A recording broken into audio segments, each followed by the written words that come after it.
Casual Take, hosted by your boy Stephen Pepper, here to casually talk sports. Got another Casual Take, not a podcast, just a quick take I want to get off. I just came back from vacation in South Beach. Didn't get a tan, though, disappointingly. So your boy's still pale and the light shining on my pale face. But I want to talk about this national championship game, which I unfortunately had to watch on an airplane, and it wasn't really the best of flight. But I want to talk about this national championship game as I get my camera set up. So the Michigan Wolverines won the college football playoff national championship against the Washington Huskies last night. And with the Natty, Jim Harbaugh's arc at Michigan is complete. Why can't I say Harbaugh? Harbaugh. It's complete. I remember the first 4 years of his career. I'm from Columbus, Ohio State fan. I remember these times. The first 4 years, I can't speak today. A little jet lag, I guess. The first few years of his career, everyone was calling for his job because you could pencil in about 2 or 4 losses for Michigan. He was clearly the little bro to Ohio State, meaning he wasn't close to winning the Big Ten and going to the playoff. And when his team did go to lesser bowl games, they got destroyed. But something changed after the COVID year. We saw progression in those next 2 seasons where his team found an identity, started playing Harbaugh football. He got his quarterback, better recruits, and a better coaching staff. To where Michigan lost 1 regular season game. They were good enough to beat OSU and win the Big Ten to go to the playoff, but just not quite good enough to win a playoff game. And Harbaugh kept getting criticized for that. But what we saw last night was the final step in the Harbaugh-Michigan arc, where not only does he have a team that could be the number 1 ranked squad in the nation, but be the alpha in one of the best conferences in the sport and go to the playoff and win the national championship. What can you say about Harbaugh now? He's always been a winner, but now he's a proven champion. My favorite thing to do when talking sports is the I told you so thing and taking victory laps. And I can't help but say, I told you so. Because I remember I came on this pod early October. I don't talk college football much on the show, mostly NFL, NBA. But when I do, I came on here in the fall and said Michigan was going to win a national championship. And this was at the time where Michigan was the second-ranked team on the nation. They came off those previous 2 seasons where they lost in the semifinals both years. People didn't really think this team coach could get it done. They had no ranked wins, especially when Ohio State just went to South Bend, got a win against Notre Dame. Texas went into Tuscaloosa, got a win against Alabama.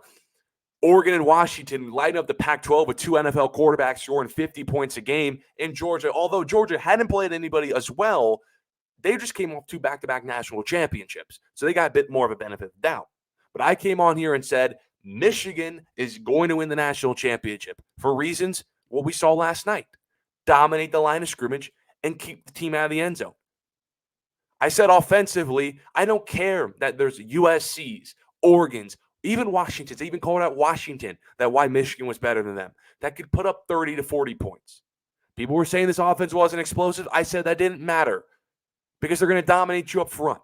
Line of scrimmage, that offensive line, the best in the sport for the last couple of years. Harbaugh finally has this great offensive line. They're going to bully you with Corum, McCarthy's legs. I said McCarthy doesn't even have to be special. He's not going to stiff a Heisman. But this run game's so good, 174 rushing yards in the first quarter, it's going to dominate any line he sees.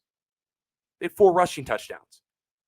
They outscored you. They outscored a Washington team also thanks to their defense, which I said was going to keep you out the end zone. Washington, I've seen Washington score 40 to 50 points so many times with an NFL quarterback, with NFL wide receivers, offensive head coach, and they limited that offense to a season-low 13 points. That just against Texas put about 30. Michael Penix had 1 billion passing yards. They did that. And that's why I picked Michigan and the reasons we saw last night. They played Jim Harbaugh football. Tough, run the ball, control the line of scrimmage, just out-physical teams. I saw it coming. And, I won't blame Harbaugh if he goes to the NFL. Because I know today, this is the day after Black Monday, Vrabel also got fired today as well. And there's going to be more, possibly a Belichick and company in the next couple of days. I would expect Harbaugh's phone is buzzing, and he's got a couple calls already, getting pushed to the front of the line and organizations in the NFL to be their next head coach. And if he were to go to the NFL, because let's face it, this was his year. Because we don't know what the recruits for Ohio State, Georgia, Alabama, all of them would look like. The Big Ten's expanding. Washington, USC, all those programs are coming over. All those coaches are coming over.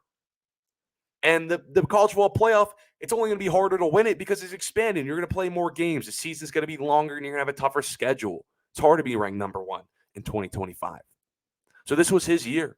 And if he felt like it was his year, then he could. I wouldn't hate if he goes to the NFL because his arc was complete at Michigan. I'm from Columbus, OSU guy. I remember everyone, especially that COVID year, if they would have played Ohio State in that Justin Fields National Championship appearing team and got smacked again, he probably would have gotten fired. But something changed. He finally had recruits that could compete with an OSU, and he was able to be the dog in the Big Ten, but just not good enough to win the national championship. And that's been a criticism of his whole career going back to San Francisco. Just not good enough to win the Natty, the Super Bowl. But this year now, especially when his brother won a Super Bowl, but this year he has proven to be a champion. And if he were to go to the NFL with his completed arc at Michigan, I get some people say, oh, he can build a dynasty here in Michigan. I wouldn't mind it. I think it's good for college football that he's here. Another great head coach in a staple program. But if he were to go to the NFL, I wouldn't blame him because his arc here, what he wanted to do in Michigan to win a national champion, the powerhouse he built, he did it. And we saw it last night. What a day for Harbaugh. What a day for the Harbaugh family. And we're going to talk about this in the coming weeks when the rumors pick up about him leaving. He didn't address it. Why would he? Because he just won the championship. But we're going to talk about Harbaugh in the coming weeks when those NFL rumors pick up. But I thank you guys for tuning in to A Casual Take. Follow all social media, Some Casual Takes, to stay up to date on all things related to the show. And until next time, again, I'm trying to, do more frequent uploads. But until next time, see you.